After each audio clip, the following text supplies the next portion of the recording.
If you want to keep a secret you must hide it from yourself too. अगर आप कोई राज की बात करना चाहते हैं तो वो आपको अपने आप से भी छुपा के रखनी पड़ेगी।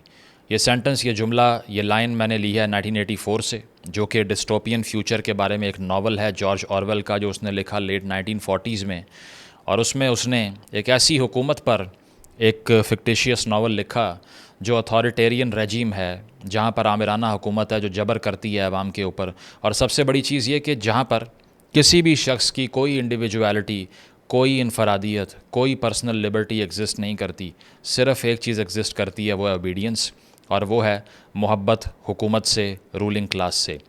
ये बातें मैं इसलिए कर रहा हूँ कि रिसेंटली हुकूमत पाकिस्तान की फ़खरिया पेशकश जो सामने आई है, उसके तहत हुआ ये है कि गवर्नमेंट ऑफ पाकिस्तान ने लेजिस्लेट करके आईएसआई को अलाउ किया है, इंटेलिजेंस एजेंसी को अलाउ किया है कि वो शहरियों के फ़ोन सुन सकते हैं, टैप कर सकते हैं। कोई भी ज़ाती नौइयत की कन्वर्सेशन, चाहे वो किसी भी मोबाइल एप्लीकेशन के अलावा एप्लीकेशन, यानी कि social media, Facebook call, Instagram call, could be anything, उसको इंटरसेप्ट करने को लीगल कवर दे दिया गया है। और वो इसीलिए दिया गया है क्योंकि नेशनल सिक्योरिटी कंसर्न के नाम के ऊपर कोई भी कन्वर्सेशन सुनी जा सकती है।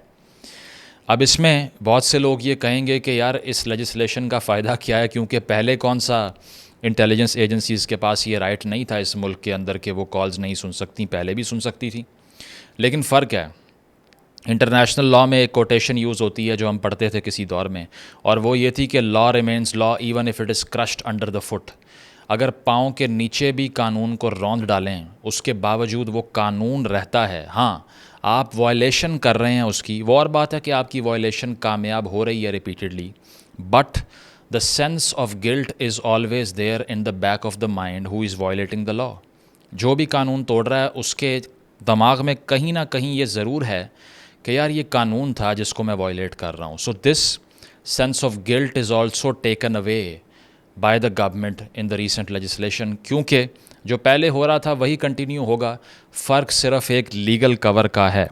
और वो लीगल कवर क्यों दिया गया, पहले मैं इसकी स्टोरी सुना दूं और फिर इसके इम्प्लिकेशन पे चलेंगे।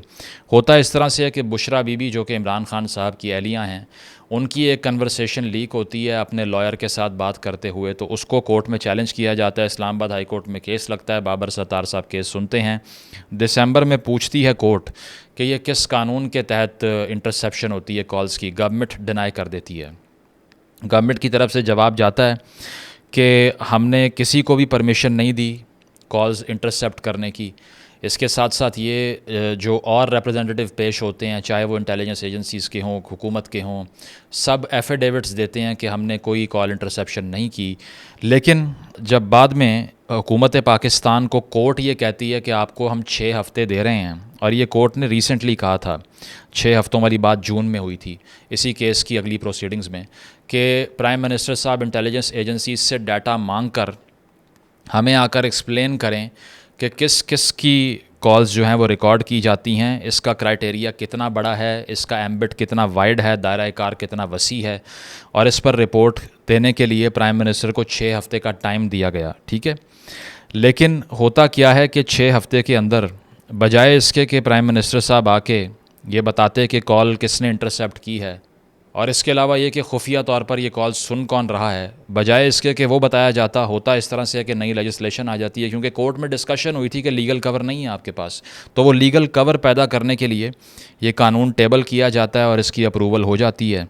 और क्योंकि इस्लामाबाद हाई कोर्ट के जज बाबर सत्तार साहब ने कहा था कि हर नौइयत की सर्वेलेंस जो है वो इल्लीगल, गैर कानूनी है। इसके साथ साथ उन्होंने ये भी कहा था कि मुझे बताया गया है कि 40 लाख पाकिस्तानियों की ज़ाती कन्वर्सेशंस टैप की जा रही हैं, यानी कि ये 40 लाख पाकिस्तानी हैं जो मैसेज करेंगे, कॉल करेंगे, सब ऑन रिकॉर्ड आ सकता है। अगर कोई ये समझता है कि व्हाट्सएप पे एंड टू एंड इनक्रिप्शन है और मेरी बात तो कोई नहीं सुन सकता, so you are living in a fool's paradise, ऐसा बिल्कुल नहीं है। इसकी वजह यह है कि अगर आप इस एम्बिट के अंडर आ जाएँ तो उसके बाद में इंटरसेप्शन बहुत आसान है। तो ये डाटा लाने के लिए कहा गया और उल्टा लेजिस्लेशन हो गई, क्योंकि कोर्ट में डिस्कशन हुई थी कि लीगल कवर नहीं है। अब लीगल कवर आ गया है। बहुत से लोग इसको पॉजिटिव भी कह रहे हैं कि आइंदा से हम जवाबदेही कर सकते हैं कि कॉल अगर रिकॉर्ड हुई है तो ये नहीं हो सकता कि जिस तरह पहले इंटेलिजेंस एजेंसीज कोर्ट में आकर ये कह रही थी कि ये हैकर्स ने किया है, हमने नहीं किया, वो अब हो नहीं सकता। लेकिन बात वही है कि अगर आप रिपीटेडली मैंडेट कर रहे हैं सिविल लिबर्टीज़ को करटेल करना, तो फिर आप हुकूमत किस काम की हैं? आप अंदाज़ा कीजिए कि शहबाज शरीफ साहब जो कि इस वक्त वज़ीर आज़म पाकिस्तान हैं, उनकी अपनी कन्वर्सेशन लीक हुई थी पिछले साल, बल्कि 2 साल पहले की बात है। मरीम नवाज़ साहिबा जो कि वज़ीर आला पंजाब हैं, अपनी कन्वर्सेशन लीक हुई थी।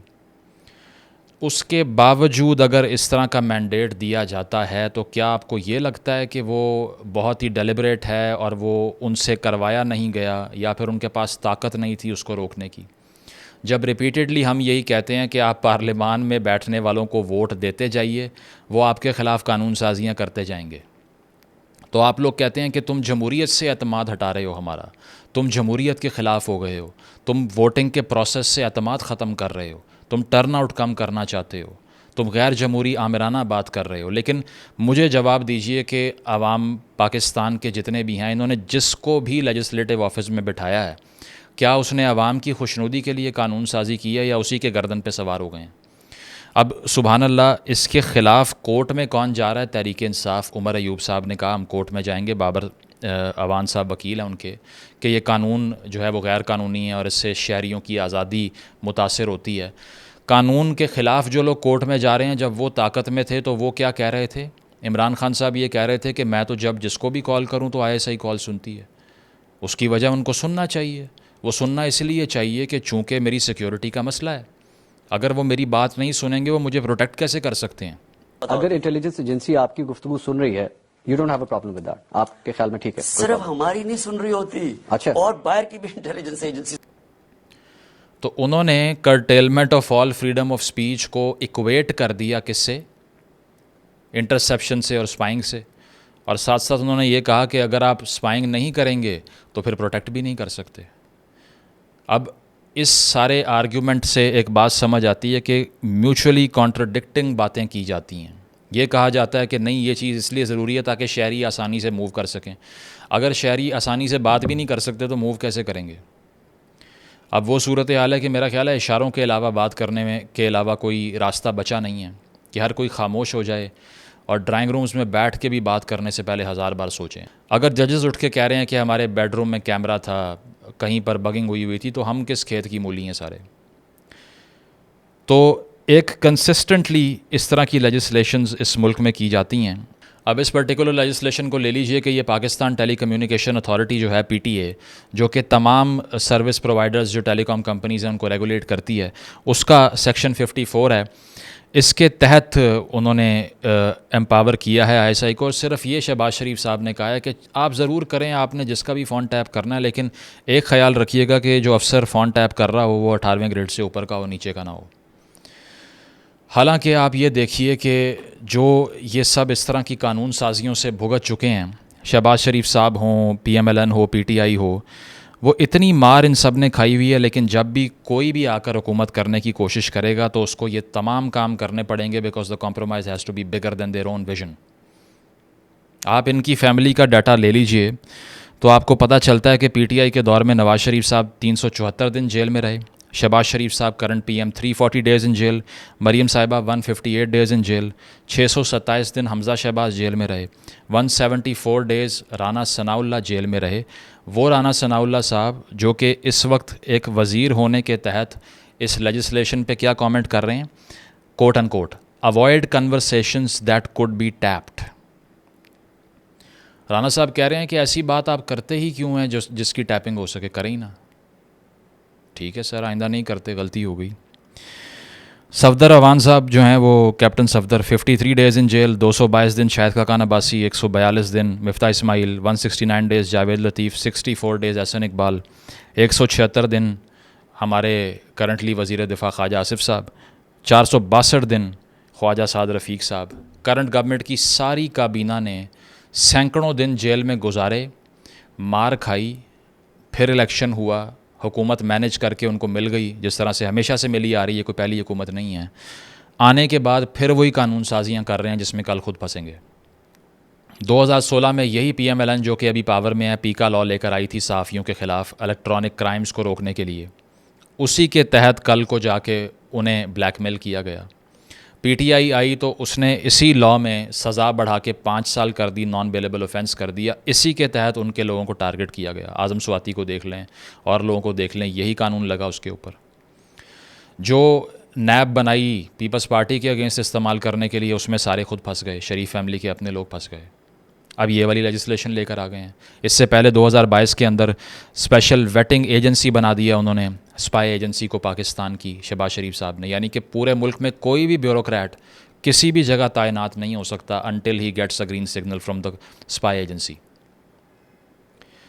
तो आप इक़्तिदार में आके फिर ये पंजाब डेफेमेशन बिल 2024 का पंजाब गवर्नमेंट मरीम साहिबा के अंडर अभी आया है, जो कि पीका लॉ के ख़िलाफ़ प्रोटेस्ट में शरीक हुई थी सहाफ़ियों के साथ कि ये कदगन है आज़ादी इज़हार राय पे। अब डेफेमेशन लॉ लेकर आई हैं जिसके तहत स्पेशल ट्राइब्यूनल्स बनेंगे। 30 लाख रुपए से फ़ाइन शुरू होगा, जो 10 गुना भी बढ़ सकता है कल को जाके। आप पे कुछ साबित नहीं हुआ तो पहले ही आपने पैसे जमा करवाने हैं।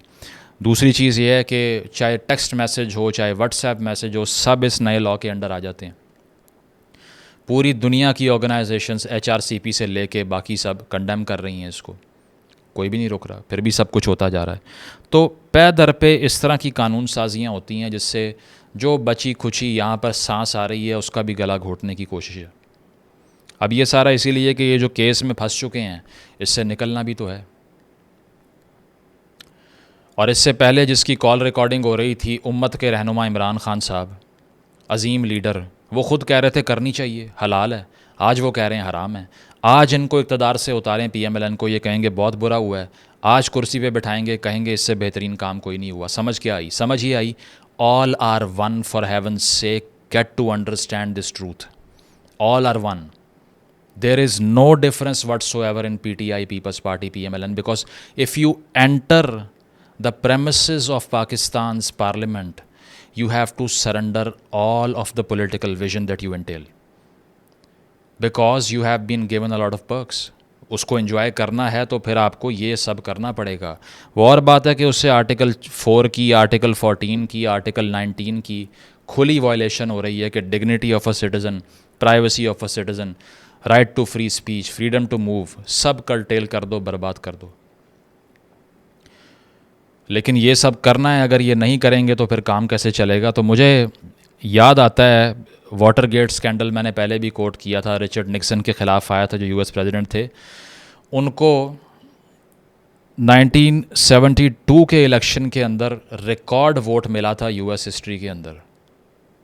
1974 में उनसे सिर्फ ये गुनाह हुआ कि उन्होंने DNC हेडक्वार्टर, जो कि डेमोक्रेटिक नेशनल कमेटी थी, उसमें पड़े हुए 2 लैंडलाइन के फ़ोन्स पर रिकॉर्डर लगवाया था, 2 फ़ोन्स पे। इतना भौचाल आया कि FBI ने इन्वेस्टिगेशन शुरू की, उनको अक्यूज़ किया, उनके ख़िलाफ़ इम्पीचमेंट का प्रोसेस शुरू हुआ। ओवरवेलमिंग मेजॉरिटी से जीता हुआ सुपर पावर का सदर इस्तीफ़ा दे के घर चला गया। और यहाँ पर PM साहब क्या कह रहे हैं? कर लें, लेकिन अफसर बड़ा होना चाहिए। तो ये चीज़ है कि अगर आप ये सोचते हैं कि यहाँ पर कोई भी हुकूमत को आप वोट देंगे वो आपके हक़ में आके लेजिस्लेशन करने के लिए आ रही है, ऐसा नहीं होगा। Keep fooling your self, keep voting for these people. Solution की आप बात पूछेंगे, किस किस्म का सोलूशन प्रेजेंट करें? एटलीस्ट बात तो उनसे हो जिसके पास अथॉरिटी है। अभी तो बात ही नहीं हो रही। ये सब इनके पास तो कोई अथॉरिटी नहीं है। छोड़ दें लड़ना नवाज़, इमरान, जरदारी के ऊपर, बिल्कुल वेस्टेज ऑफ टाइम है। जो जेल में है बाहर आके यही करेगा, जो अभी यहाँ पर है उसे जेल में डालोगे वो फिर वो बातें करेगा जो अभी जेल वाला कर रहा है। ये सिर्फ म्यूज़िकल चेयर चल रहा है। 1984 का मुझे वो प्लॉट याद आता है जिसमें विंस्टन नामी एक आदमी पार्टी के लिए काम करता है, पार्टी दैट कंट्रोल्स एवरीथिंग। तो होता है इस तरह से कि वो जहाँ भी जाता है, party is watching him, there is consistent surveillance everywhere, he is seen doing everything in his life from private to personal to public. साथ साथ ये कि हर जगह उसको लीडर का फेस दिखाई देता है ताकि उसकी मेमोरी से वो निकले ना। इसके बाद में ये कि पार्टी एक ऐसी लैंग्वेज ईजाद करती है जिसमें रिबेलियस लफ्ज़ ही निकाल दिए जाते हैं। न्यूज़ स्पीक कहता है उसको ऑरवेल। जिस तरह हमारे यहाँ पर होता है कि अभी ट्विटर बंद है, कितने अरसे से पाकिस्तान में महीनों गुजर गए हैं, जवाब सिर्फ ये देती हैं हुकूमती शख्सियात कि हम अलाउ नहीं कर सकते कि खुलेआम यहाँ पे जो जिसने कहना है वो कहता रहे। थॉट क्राइम 1984 कि इस सारे प्लॉट में सबसे बड़ा गुनाह होता है।